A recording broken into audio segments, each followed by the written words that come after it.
ورنہ میں نہیں چلنے دوں گا، مارکیٹ میں آ ہی نہیں سکتا فلانا بندہ، چونکہ یہاں ہمارا قبضہ ہے۔ اور میرے بھائی پھر بہت سارے لوگ جن کی نیتیں اور ارادے بڑے اچھے ہوتے ہیں شروع میں، وہ بھی اس مافیا کا شکار ہو جاتے ہیں اور ان کے رنگ میں رنگ جاتے ہیں۔ یاد رکھنا، کسی شخص کی بلیک میلنگ کا کبھی شکار نہ ہونا، کبھی کسی کی میٹھی اور مسجع مکفہ باتوں کا شکار نہ ہونا۔ کوئی کیا کر سکتا ہے اگر اللہ مددگار ہو تو؟ جس کو رب کریم اٹھانا چاہے اسے کوئی گرا سکتا ہے؟ ہم یہ ڈرے ڈرے سہمے سہمے پریشان فیصلہ کرنے کی طاقت نہیں، مجھے چلنا چاہیے کہ نہیں، اٹھنا چاہیے کہ نہیں، کرنا چاہیے، اٹھ باندھ کمر کیوں ڈرتا ہے؟ پھر دیکھ خدا کیا کرتا ہے۔ حضرت عبداللہ ابن عباس فرماتے ہیں میرے نبی پاک علیہ السلام نے میری تربیت فرمائی، حضور نے میری تربیت فرمائی، اور محبوب پاک علیہ السلام نے فرمایا عبداللہ یاد رکھنا، یہ نوجوان دوست میری بات لکھ لیں، پریشان لوگ میری بات لکھ لیں، جن کے پاس قوت فیصلہ نہیں وہ اس بات کو لکھ لیں۔ حضرت عبداللہ ابن عباس فرماتے ہیں میرے نبی پاک علیہ السلام نے مجھ سے فرمایا تھا عبداللہ سن، اگر ساری دنیا مل کے تیرا کوئی نفع کرنا چاہے کر نہیں سکتی جب تک میرے رب کی رضا نہ ہو، اور فرمایا ساری دنیا مل کے تیرا کچھ بگاڑنا چاہے تو عبداللہ بگاڑ نہیں سکتی جب تک رب کریم کی حکمت کا تقاضا نہ ہو۔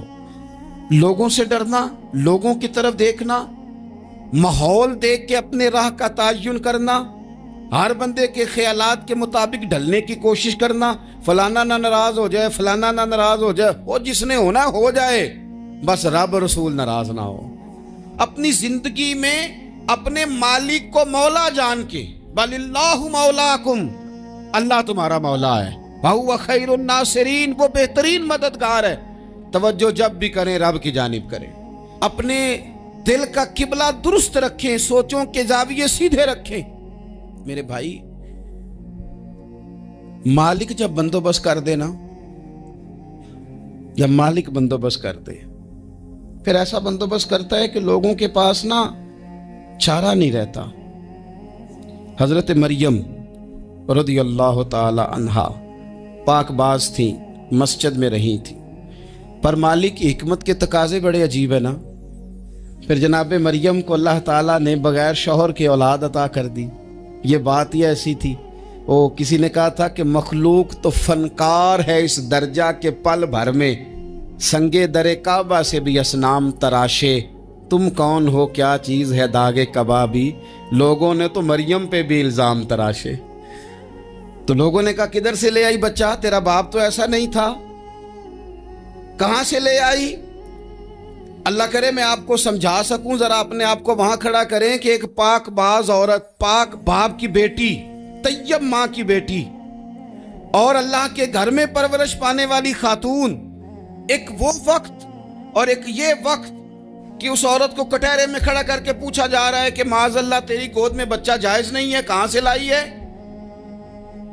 اب خود سے صفائیاں بندہ کتنی کو دے، کتنی کو وضاحتیں کرے۔ اور میں نے تو اپنی زندگی میں دیکھا ہے زیادہ وضاحت دینے والے کو بھی لوگ جھوٹا سمجھنے لگ جاتے ہیں، زیادہ وضاحت دینے پر بھی لوگ کمزوری کا اظہار سمجھتے ہیں کہ کمزور پڑ گیا۔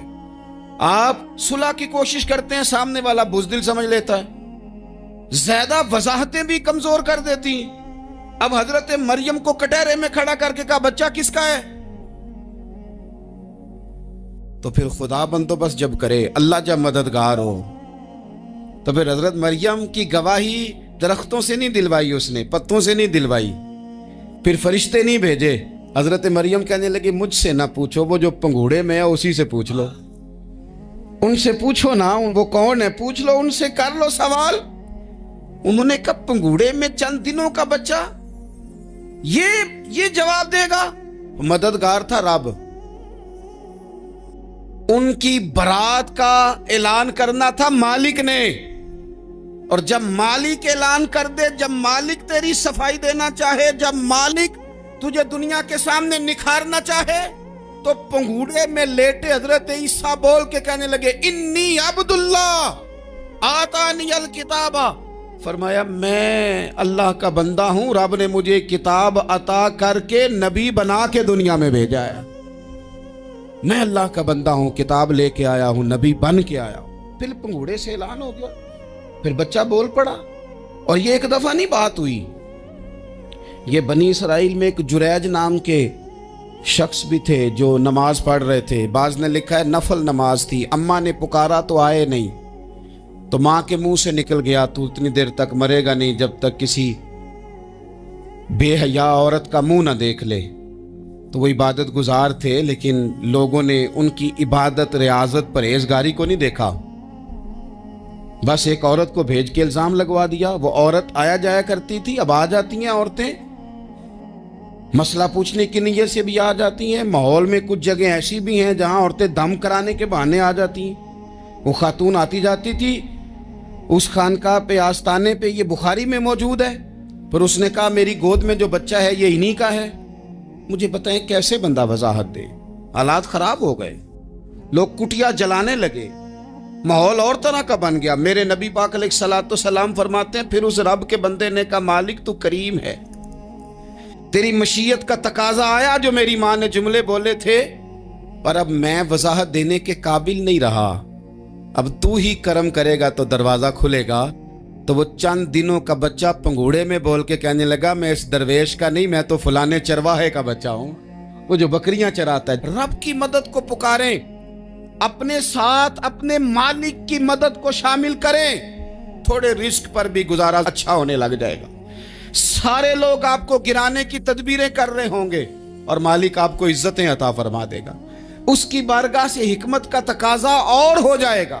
ہم نے ساری زندگی لوگوں کو راضی کرنے میں گزار دی, ساری زندگی بڑھاپا آ گیا بچوں کو پالتے, اور بچوں نے آخری عمر میں کہہ دیا ابا اگر کوئی ڈھب کا کام کر لیتے تو آج ہمارے دن بھی پھر نہ جاتے.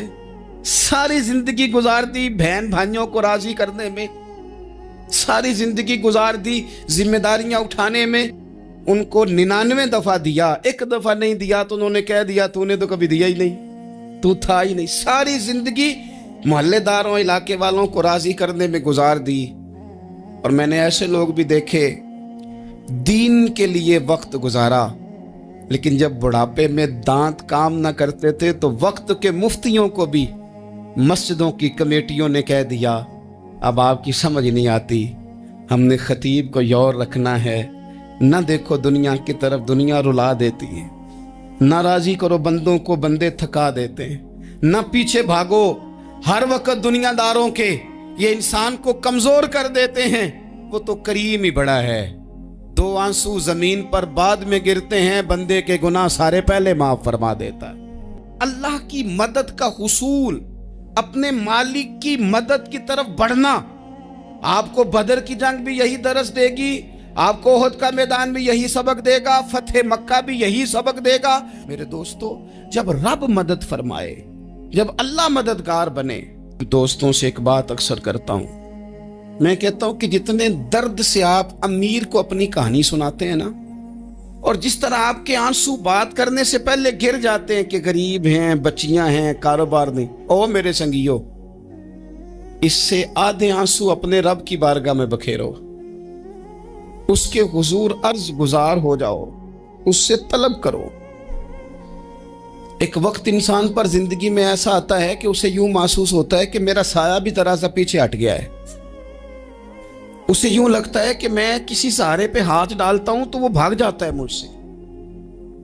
لیکن مالک کی بارگاہ ایسی عظیم بارگاہ ہے, رب رسول کے آستانے اتنے بڑے ہیں کہ آپ جب وہاں کشکول طلب دراز کرتے ہیں تو جھولی پھیلانے میں دیر لگتی ہے, ان کو بھرنے میں تو کوئی دیر نہیں لگتی.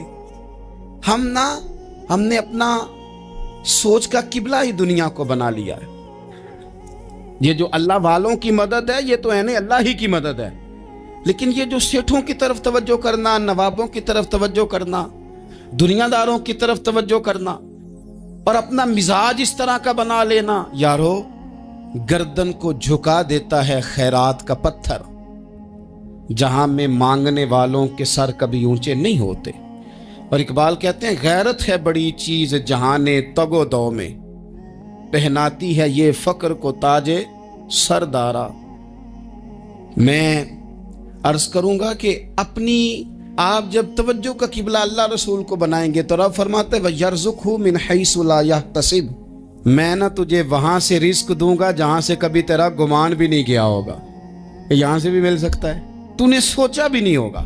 بخاری شریف میں حدیث ہے، حضرت جابر ابن عبداللہ فرماتے ہیں نبی پاک صلی اللہ علیہ وسلم نے 300 لوگوں کا ایک لشکر روانہ کیا کسی مہم کے لیے، کسی جہاد کے لیے۔ حضرت ابو عبیدہ بن جراح رضی اللہ تعالیٰ عنہ امیر لشکر تھے۔ فرماتے ہیں غربت اتنی زیادہ تھی، بھوک اتنی زیادہ تھی کہ ایک ایک کھجور دن میں ایک وقت کھانے کو ملتی تھی، اور کچھ دن ایسے آئے کہ اب کھجور بھی نہیں مل رہی۔ فرماتے ہیں اتنی زیادہ بھوک لگی مجاہدین کو، 300 بندہ پتے کھا کے گزارا ہونے لگے۔ یہ بخاری میں موجود ہے۔ آپ فرماتے ہیں کہ دریا کے کنارے ہمارا پڑاؤ تھا، ٹھہراؤ تھا۔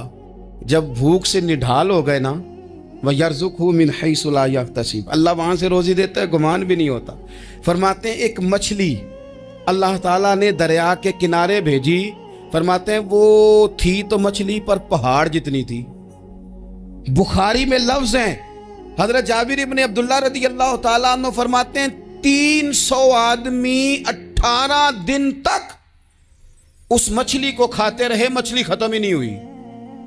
مچھلیاں نہیں، مچھلی کہتے ہیں 18 دن 300 بندہ کھاتا رہا، مچھلی ختم ہی نہیں ہوئی۔ اور فرماتے ہیں کہ اس کی ہڈی نکال کے، کانٹا کہیں گے آپ اپنی زبان میں، کہتے ہیں وہ نکال کے نا تو اس کو کھڑا کیا نا جب، تو اونٹ کجاوے سمیت اس کے بیچ سے گزر جاتا تھا، 2 اس کے کانٹے جوڑے۔ فرماتے ہیں وہ اس کا گوشت ہم کھاتے تھے اور اس کی چربی بطور تیل کے ہم جسموں پہ ملتے تھے، بیماروں کو اس سے سکون آتا تھا، تندرستی شفا ہوتی تھی۔ فرماتے ہیں ہم کھایا بھی ہم نے، اور کچھ لے کے ہم مدینے بھی گئے، اور قربان جائیں نبی پاک نے بھی اس میں سے کھایا۔ ہم نے عرض کی حضور یہ معمہ کیا ہے، یہ ماجرا کیا ہے؟ تو محبوب نے فرمایا تمہارے پاس غذا نہیں تھی، رب نے تمہارے لیے بندوبست کیا ہے، اللہ نے تمہیں دیا ہے۔ مکان شروع کر لیا، ایک صاحب نے وہ مکان بنانے لگے، آپ وہ حساب لگا رہے ہیں، کہتے ہیں میرے پاس اتنے پیسے ہیں، اتنے میں نے فلانے دوست سے کہنا ہے اس نے دے دینے، اتنے فلانے رشتہ دار سے کہنا ہے اس نے دے دینے، اتنے فلانے سے کہنا ہے اس نے دے دینے۔ یہ ساری کاپی بنا کے مکان شروع کر لیا۔ جو روز کہتا تھا نا کوئی حکم ہو جاتے 10، سب سے پہلے اس کو کہا میاں پیسے چاہیے دن، وہ کہندا ہو کل ہی منڈا ٹوریا ہے، کدے تو پرسوں 10 داتے لب جانے سن۔ میں آپ کو اپنے تجربے کی بات بتا رہا ہوں۔ جن لوگوں کا خیال ہوتا ہے نا کہ آپ سٹارٹ کریں فلانا کام، ہم آپ کے ساتھ ہیں، اللہ کا ہی کوئی نظام ہے، وہ بالکل بھی نہیں ساتھ ہوتے۔ لیکن ایسا نہیں ہے کہ کوئی ساتھ نہیں ہوتا، اللہ تعالیٰ بڑے اسباب پیدا کرتا ہے، وہاں سے دیتا ہے جہاں سے گمان بھی۔ ہمارا یہ ذہن بن جاتا ہے ہم ساری اپنے حساب سے چلتے ہیں، اتنے رشتہ داروں سے، اتنے، وہ کون آپ کے ساتھ چلے گا؟ سوال ہی نہیں پیدا ہوتا۔ یہ سارے کام چھوڑ کے سب سے پہلے 2 رکعتیں پڑھو، اپنے رب کی بارگاہ میں، رسول کائنات کی بارگاہ میں گزارشات اور استغاثے پیش کرو، وہاں سے خیر طلب کرو۔ دنیا دار کیا دیں گے، کیا دے سکتے ہیں، کیا حیثیت ہوتی ہے کسی؟ اللہ کہتا ہے وہاں سے دوں گا۔ تو جو اللہ مال دے وہ لینا چاہیے کہ رشتہ داروں کا مال دیکھنا چاہیے؟ جو اللہ دے وہ لینا چاہیے کہ سیٹھوں نوابوں کی جیبیں دیکھنی چاہیے؟ جو اللہ دے وہ قبول کرنا چاہیے یا دیکھنا چاہیے کون سا آدمی کہاں پہنچ گیا؟ چھوڑو، اپنی مٹی پہ چلنے کا سلیقہ سیکھو۔ کسی کے سنگ مرمر پہ چلو گے تو پھسل جاؤ گے، پھسل جا۔ اس پر ایک اور بات عرض کر دوں، صحیح بخاری سے، مسلم سے ایک اور بات۔ کچھ چیزیں ایسی ہیں جن سے اللہ کی مدد آتی ہے، مدد ملتی ہے۔ ایک چیز ان میں سے ایسی ہے جس سے بہت مدد نازل ہوتی، وہ ہے کہ جب رب آپ کو دے نا تو پھر آپ بھی اس کے رستے میں دیں، پھر مدد آتی ہے، پھر اور آتا ہے۔ بخاری مسلم میں حدیث ہے، یہ زیادہ ہی توجہ طلب امر ہے، اس پر آپ غور کریں گے۔ حضرت ابو ہریرہ فرماتے ہیں کہ نبی پاک علیہ السلام نے فرمایا ایک شخص نے بادلوں کے اندر سے آواز سنی کہ فلاں آدمی کا کھیت اور باغ خشک ہو گیا ہے، وہاں برسو اور اس کے کھیت کو سیراب کرو۔ وہ بڑا حیران ہوا کہ بادل سے آواز آ رہی۔ پھر اس نے دیکھا کہ ایک پہاڑی پر بارش ہوئی، وہ بادل وہاں برسا، پھر نالیوں سے ہوتا ہوا پانی ایک طرف چلا۔ تو جس نے آواز سنی تھی، حضور بیان کر رہے ہیں، وہ بھی پیچھے پیچھے چلا کہ پانی کدھر جا رہا ہے۔ اس نے جا کے دیکھا کہ ایک مقام پہ ایک باغ کو وہ پانی لگ رہا ہے اور ایک آدمی وہ پانی لگا رہا ہے۔ اس نے اس سے پوچھا تیرا نام کیا ہے؟ اس نے کہا کیوں؟ کہنے لگا بتا نا۔ اس نے نام بتایا تو کہنے لگا یہی تو وہ نام ہے جو میں نے بادلوں کے اندر سے سنا ہے۔ کہ فلاں کے کھیت کو پانی دے دو، اس نے کہا یار تو کیا عمل کرتا ہے کہ اسپیشل تیرے لیے بارش برسے؟ یہ بخاری پڑھ رہا ہوں، سیاستہ سے حدیث عرض کر رہا ہوں۔ اس سے پوچھا تو کیا کام کرتا ہے کہ جناب اللہ تبارک و تعالیٰ کا حکم کرم آیا کہ خاص تیرے لیے پانی برسے اور تیرے کھیت کو سیراب کرے؟ تو اس نے کہا چھوٹا ذمہ دار ہوں، پر جب فصل اگتی ہے تو 3 حصے کرتا ہوں، ایک حصہ اپنے بال بچوں پہ، بہن بھائیوں پہ خرچ کرتا ہوں، ایک حصہ پورا، اور ایک حصہ دوبارہ کاشتکاری پہ لگاتا ہوں، اور تیسرا حصہ خالص میں نے مسکینوں، یتیموں اور غریبوں کے لیے رکھا ہوا ہے۔ وہ جو تیسرا حصہ، اللہ کرے آپ سمجھے، وہ رب کے بندوں پہ تیسرا حصہ خرچ کرتا ہے نا، تو کریم مالک نے فرمایا جہاں سے غریب کا حصہ جاتا ہے وہ کھیت خشک نہیں رہنا چاہیے، وہ جہاں سے مسکین روٹی کھاتے ہیں وہ خشک نہ رہے، جہاں سے یتیموں کو کچھ آتا ہے کہیں اس کی فصل رہ نہ جائے۔ میں اور آپ بھی اگر اپنے مال میں مسکینوں، یتیموں، غریبوں کے حصے رکھ لیں گے تو فصلیں خشک نہیں رہیں گی، ان کے اندر تازگی آئے گی، نور آئے گا، کرم آئے گا، خاص کر خدا کی رحمت برسے گی۔ مدد اللہ سے چاہیں، اپنی توجہات کا مرکز رب رسول کی ذات کو بنائیں، پھر آپ محسوس کریں گے کہ بڑی جلدی اللہ تعالیٰ کی مدد آنے لگی ہے۔ کبھی آپ صرف کہہ دیں نا میرا رب میرے ساتھ ہے، اس لفظ میں اتنی طاقت ہے کہ دشمن ویسے زہر ہو جاتا ہے۔ زندگی میں کسی سے بھی لڑائی ہو، اچھی طرح سوچ لیں کہ اللہ اس طرف ہے یا اس طرف ہے۔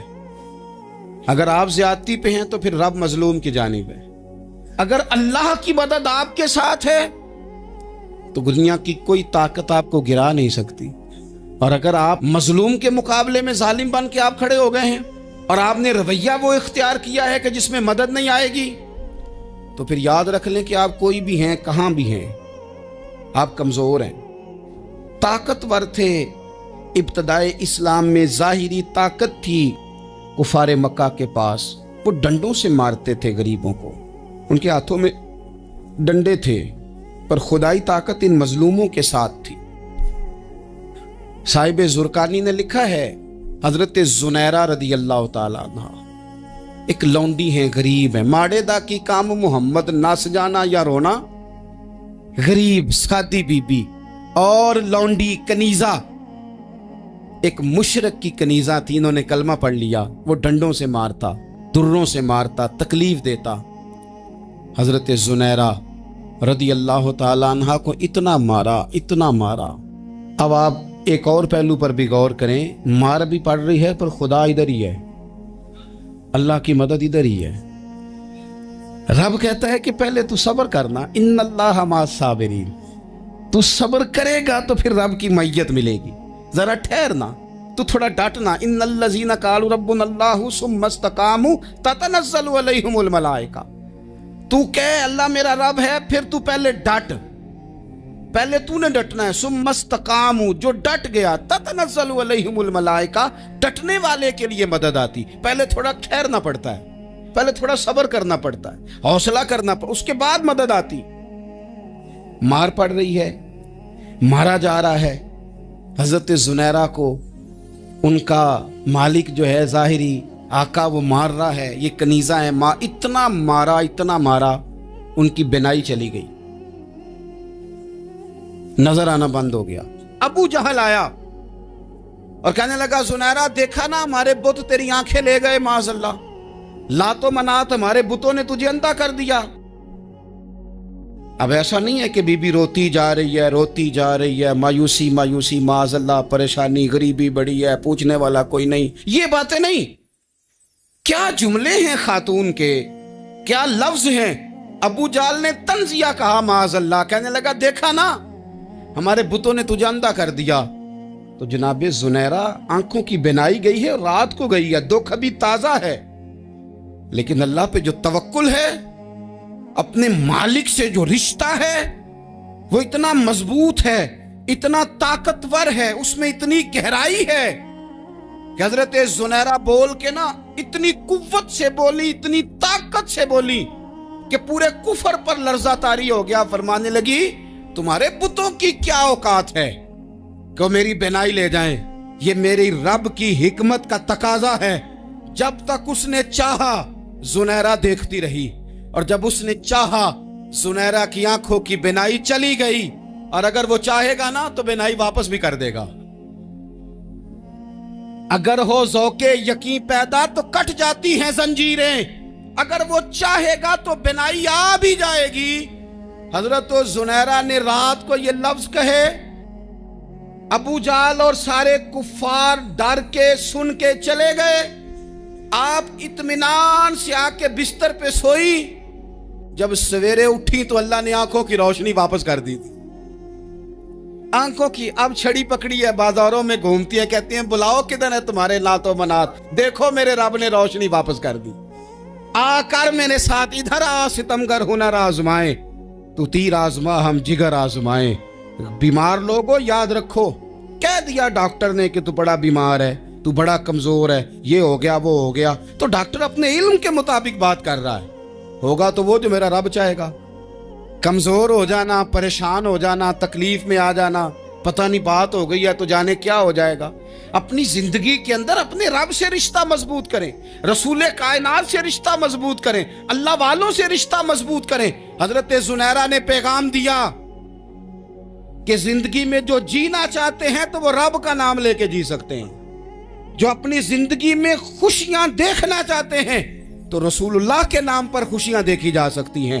توکل کی بنیاد پر بندہ خوشیاں لے سکتا ہے، اور اگر انسان میں توکل نہیں ہے تو پھر وہ اس کالے جادو سے بھی ڈر رہا ہے، وہ نیلے سے بھی ڈر رہا ہے، وہ پیلے سے بھی ڈر رہا ہے، وہ فلانے سے بھی ڈر رہا ہے، وہ میرے خلاف فلانا رشتہ دار سازش کر رہا ہے تو ڈر رہا ہے، فلانا میرے بارے میں یہ کر رہا ہے تو ڈر رہا ہے، وہ پتہ نہیں دنیا ادھر ہو جائے گی تو کیا ہو جائے گا، اٹھ باندھ کمر کیوں ڈرتا ہے، پھر دیکھ خدا کیا کرتا ہے۔ تو اس ساری گفتگو کا نچوڑ آپ کو یہ عرض کیا ہے، سب سے پہلے تو یہ کہ میدانوں میں مدد بھی اللہ کی، رزق میں مدد بھی اللہ کی، فصلیں خشک ہوں تو مدد پھر بھی اللہ کرے، تو پھر ساری مدد، اور اگر انسان بیمار ہو تو پھر بھی مدد اللہ کی۔ تو اپنے اللہ کی جانب توجہ کو بڑھائیں، آپ اللہ سے مدد کے سوالی بنیں۔ ترمذی کی ایک حدیث ہے، میں آپ کو زندگی کا تجربہ بتاتا ہوں کہ جب میں بڑا پریشان ہوتا ہوں تو یہ والی روایت کھول لیتا ہوں، مزہ دیتی ہے۔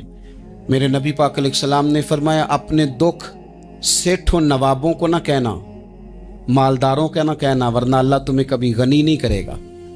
فرمایا اپنے دکھ اپنے رب کی بارگاہ میں عرض کرنا، جلدی کرے یا دیر سے کرے اللہ تمہیں لوگوں سے بے نیاز کر دے گا، اللہ تمہیں غنی کر دے گا۔ رات کو بیٹھو نا اس کی بارگاہ میں، اسے دکھڑے سناؤ، چھوٹی چھوٹی باتیں، حضور نے فرمایا نمک بھی مانگو تو رب سے مانگو، چھوٹی چھوٹی بات سے شروع کرو نا۔ جب بندہ شروع کرتا ہے نا چھوٹی چھوٹی چیزیں تو بڑی ساری چیزیں یہ اس طرح ہوتا ہے جیسے بندہ رب سے گفتگو کر رہا ہے، مالک مجھے یہ چاہیے، مالک میں یہاں کمزور ہوں، اللہ میں یہاں پریشان ہوں۔